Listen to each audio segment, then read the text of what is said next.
Hey friends, Dean here. Before we get you on to your episode, I want to take a moment to invite you to our next virtual online trivia night. Wednesday, May 13th at 8 p.m. Join us either on our Facebook group or on our YouTube page for 3 rounds of fun trivia, music questions, movie questions, general knowledge questions. It'll be a fun time and a chance to win some prizes and have just a good relaxing night of some trivia at home. You don't even have to go out for it. So don't forget, Wednesday, March 13th at 8 p.m.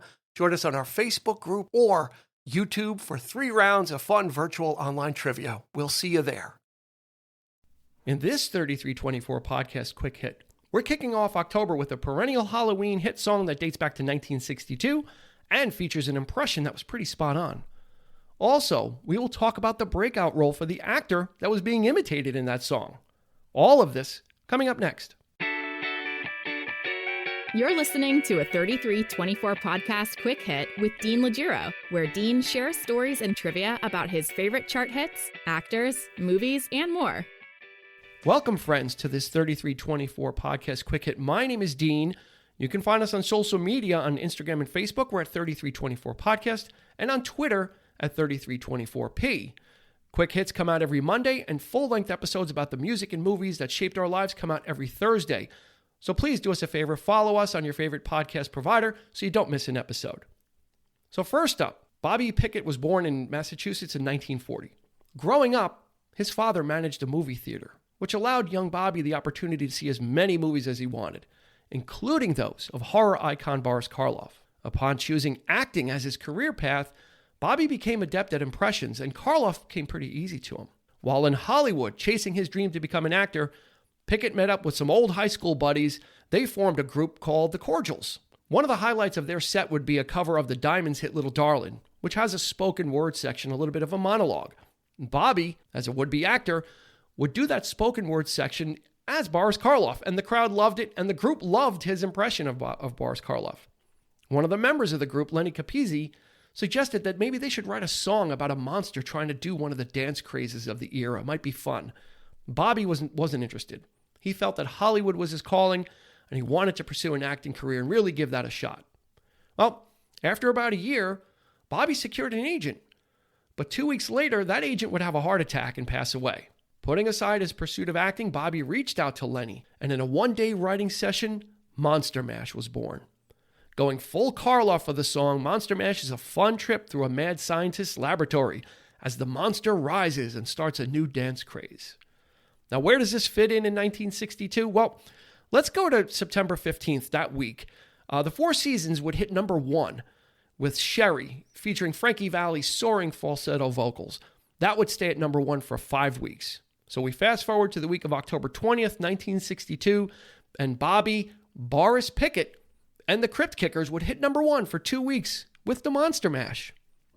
Things, however, would return to normal the week of November 3rd, as He's a Rebel by the Crystals would take over the number 1 spot for 2 weeks on its own. The song would reappear 2 more times in the Hot 100 charts. In August of 1970, it would come back and hit number 91, and about 3 years later, in May of 1973, it would shoot all the way back up to number 10. And in the years since, no Halloween season is complete without spinning this fun song by Bobby Boris Pickett and the Crypt Kickers. Next up, we'll focus on the man that was being impersonated in Monster Mash, Boris Karloff, and his most iconic role. That's up next.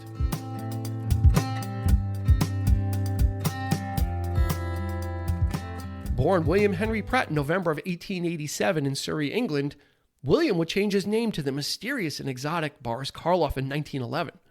There are differing accounts of where the inspiration for the name came from or why, but it seems really that he didn't want to cause embarrassment to his family or siblings, who were all members of the prestigious British Foreign Service. William, or Boris, needn't have worried because as his popularity grew, his brothers would happily and excitedly pose for pictures with him when he returned to his native England in 1933 as a bona fide star. Going back a little bit, upon his arrival in Hollywood, Boris Karloff secured small parts in silent films and supplemented his income at the time by making deliveries and, oddly enough, digging ditches. By the time he was cast as the monster in James Whale's Frankenstein, which was released in November of 1931, Boris Karloff had already acted in about 80 films, but this would be the role that would make him a part of film and horror history. Standing at 5'11", Karloff was outfitted with 4-inch platform boots weighing 11 pounds each to increase his height, wore a bulky costume to complete the menacing image. Boris Karloff would spend 4 hours in the makeup chair each time under the skilled hands of Universal's monster maker Jack Pierce. The monster design would be copyrighted in pretty short order by Universal Studios, as they knew they had something special on their hands. And Karloff's version of the monster would become an iconic image in cinema history, almost a default design going forward for Frankenstein. The film was an instant success, following on the heels of Bela Lugosi's turn as Dracula earlier in the same year. And in one of those great movie history what-ifs, Bela Lugosi was actually the first choice to play the monster, but he turned it down, thinking it was just a little bit beneath a star of his stature at the time. Bela Lugosi would go on to play the monster a decade later in Frankenstein Meets the Wolfman. Boris Karloff would play the monster 2 more times in his career, in 1935's The Bride of Frankenstein and in 1939's Son of Frankenstein. Karloff also saw success in his follow-up monster film in 1932's The Mummy. That would cement his status as an icon of the horror genre. Boris Karloff is most associated with the Halloween season due to his extensive horror and sci-fi filmography, but he is also a part of a cherished Christmas classic as the narrator of the animated version of Dr. Seuss's How the Grinch Stole Christmas from 1966. He would win a Best Recording for Children Grammy Award for it.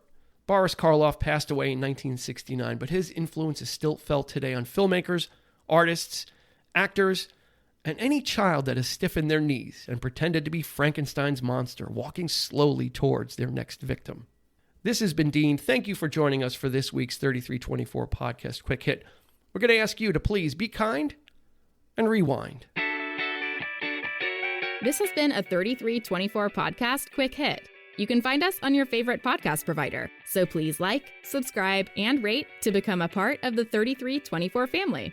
Your feedback is important, so please make sure to follow us on Instagram and Facebook at 3324 Podcast and on Twitter at 3324P to join the conversation.